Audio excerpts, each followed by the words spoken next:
Oui, Monsieur le Président, l'ajustement est un mal organisé, structuré, administré et inoculé à nos peuples. Ce mal, Monsieur le Président, c'est le cynisme de la dette, le cycle vicieux de la dette.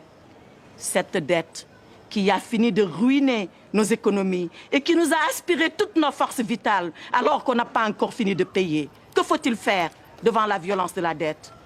J'entends les latino-américains. Ils nous ont dit, Monsieur le Président, la deuda es impagable. La dette est tout simplement impayable. Oui, Monsieur le Président. Elle est impayable parce qu'elle est illégitime. Elle est impayable parce qu'elle est violente. Elle est impayable parce que tout simplement, elle est insoutenable. À la violence de la dette vient s'ajouter le bradage de nos biens publics, de nos services publics, de nos services sociaux de base, la privatisation. Après avoir privatisé la santé, alors que entre juin et septembre 2005, 42 000 personnes sont mortes du choléra, cette maladie du Moyen-Âge qu'on croyait à jamais éradiquer de nos villes et de nos campagnes. Mais qu'on n'aille pas plus loin, Monsieur le Président. Ici, dans cette chambre, gît et gémit un malade. Entendez-vous sa complainte? Elle m'est parvenue aux oreilles et nous privatisons la santé. Ce n'est pas fini. On privatise l'éducation. Conçue comme un droit universel, l'acquisition du savoir et de la connaissance, qui doit être la chose la mieux partagée. Pendant que 2/3 de nos enfants sont analphabètes, on nous demande de payer pour acquérir le savoir et la connaissance. Ce n'est pas fini, Monsieur le Président. On a privatisé, on a bradé nos services publics. Comment privatiser l'eau, Monsieur le Président? Le Djoliba, le Sénégal, le Zambèze, le Limpopo, nos fleuves privatisés avec nos contes, nos légendes, nos traditions, enfouis dans les courants, dans les rivières et dans nos lacs. Cela n'est pas admissible. Ce peuple, c'est la veuve qui pleure la mort prématurée de son mari, enfoui sous les décombres de l'ajustement.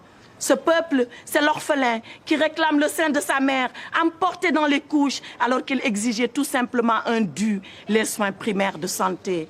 Ce peuple, Monsieur le Président, c'est le père de famille, ce compressé du rail, ces messieurs que vous avez entendus, ces dames qui vous ont supplié à votre bar. Le père de famille qui a vu son autorité, qui a vu son influence, qui a vu sa dignité diluée et emportée par un licenciement injuste. Ce peuple, Monsieur le Président, c'est enfin Zégué Bamba. Avez-vous, Monsieur le Président, entendu la complainte de Zégué Bamba? Ce paysan qui vous dit « Mais pourquoi, comme alors, je ne sème pas? Pourquoi, quand je sème, je ne récolte pas? Et pourquoi, quand je récolte, je ne mange pas ?» C'est cette Afrique, Monsieur le Président, qui vous demande dignement, humblement, modestement, mais légitimement justice, Monsieur le Président. Alors vous la lui rendrez, sa justice à l'Afrique.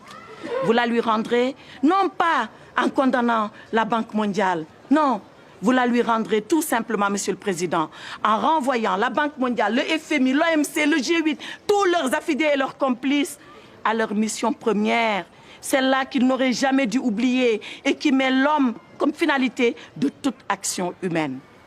Il vous appartient, Monsieur le Président, vous, par votre plume, qui rendra la décision. Il m'appartient, moi, par la robe que je porte. Il nous appartient à nous tous, parce que c'est notre devoir de génération de provoquer et de précipiter la venue de ce jour. Car il y va de l'équilibre du monde et de l'avenir de l'humanité.